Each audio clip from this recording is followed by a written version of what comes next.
Merci, Monsieur le Président. Mes chers collègues, alors contrairement à ce qui était dit, il n'y a pas que la France insoumise qui est critique de cet article, et c'est pour cela d'ailleurs que nous proposons sa suppression. Je l'ai dit auparavant dans nos débats précédents, au niveau national, l'ensemble des organisations de défense des droits humains est très critique et s'oppose à ce projet de loi et en particulier à cet article. Mais vous l'avez peut-être vu, aujourd'hui même, c'est au niveau international des Nations Unies qu'il y a eu une communication justement sur les points que nous avons abordés et que nous allons aborder aujourd'hui.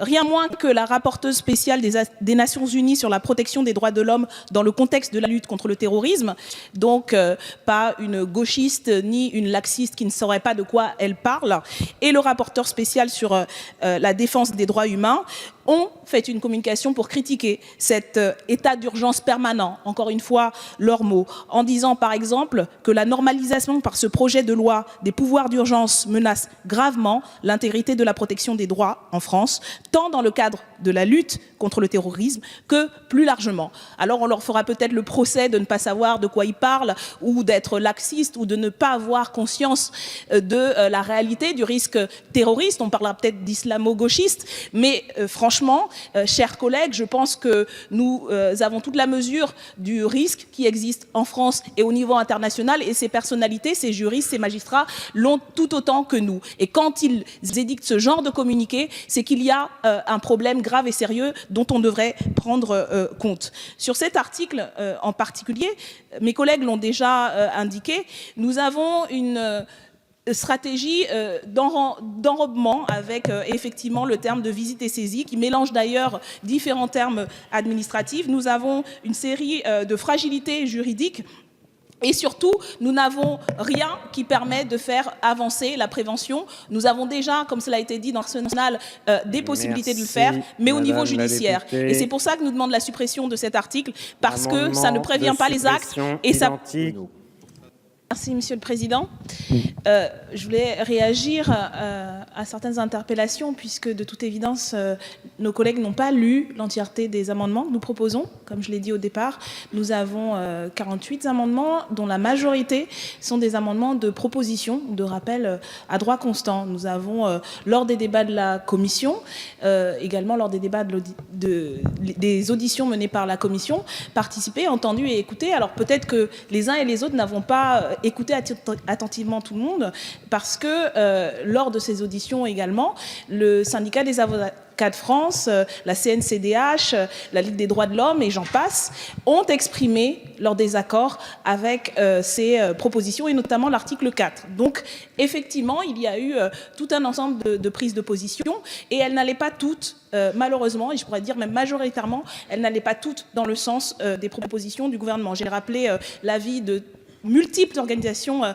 internationales, aussi bien que nationales sur ce point. Donc non, nous ne prenons pas ce débat à la légère. Nous avons des propositions à faire, pas simplement sur le droit constant, mais si vous vous en rappelez, hier, nous avions fait des propositions sur la prévention des actes de terrorisme et notamment s'attaquer aux racines de la guerre, l'argent, et vous en aurez encore d'autres sur tout un ensemble de processus au niveau international.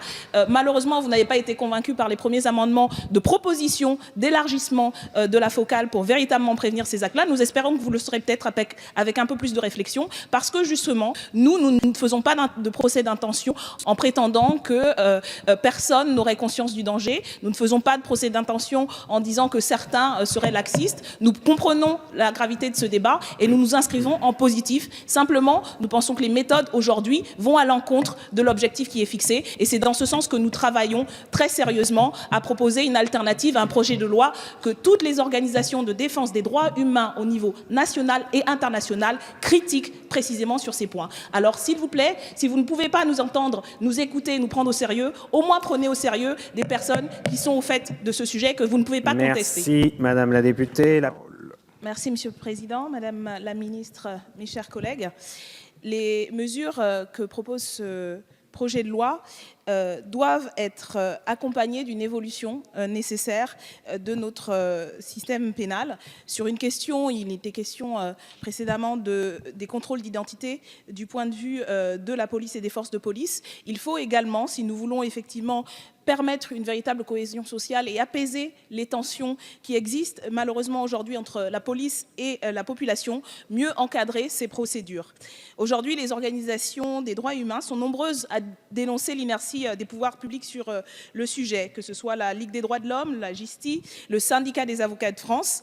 Elle se base notamment sur une étude menée en 2007 et 2008 dans 2 gares parisiennes qui ont démontré malheureusement que des personnes perçues comme noires couraient entre 3,3 et 11,5 fois plus de risques que celles perçues comme blanches d'être contrôlées par la police.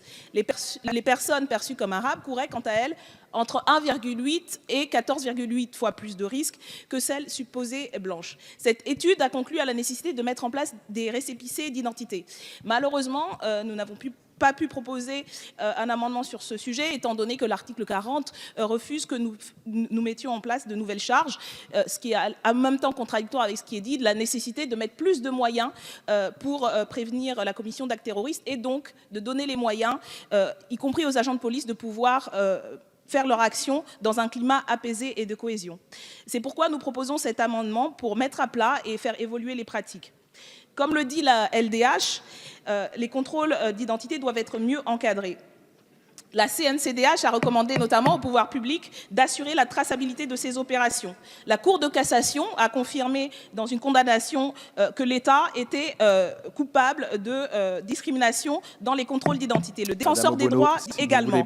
Il existe donc aujourd'hui tout un ensemble de propositions et de mesures qui permettraient de prévenir les tensions, d'aménager les relations entre la population et la police. Et c'est ce que nous vous demandons d'apporter en plus en proposition dans ce projet de loi. Merci Madame Obono. Donc je remercie notre collègue Lagarde d'avoir au moins eu cette honnêteté de reconnaître des faits. Il ne s'agit pas de litanie ou simplement de faire très bien dans le discours. Il s'agit de faits. Et non, nous ne parlons pas de délinquants, mesdames et messieurs de droite et d'extrême droite. Nous parlons de citoyens de la République. Et non, ce ne sont pas des mesures contre la police, mais en faveur. Parce que là aussi, nous avons des faits. Dans tous les pays, dans tous les États qui ont appliqué ce type de mesures, les relations entre la police et la population se sont améliorées, et y compris le travail de la police s'est amélioré pour être en lien avec la population, pour pouvoir justement prévenir que ce soit les troubles à l'ordre public, mais aussi avoir les moyens du renseignement, parce qu'il y a un lien de confiance entre la population et la police. Donc les faits de la discrimination sont avérés, les faits d'une amélioration possible avec ce type de mécanisme sont avérés, et c'est tout à fait dans le contexte de notre discussion, parce que si nous parlons de prévenir des actes, et nous sommes tous d'accord que le sujet qui nous occupe a des causes multifactorielles, nous sommes tous d'accord de la nécessité de créer une cohésion sociale dans notre pays, de renforcer les droits, le droit à la sécurité, le droit à la sûreté. C'est la meilleure réponse qu'on puisse faire, et ces amendements vont dans ce sens. N'en déplaise à la droite et à l'extrême droite. Merci.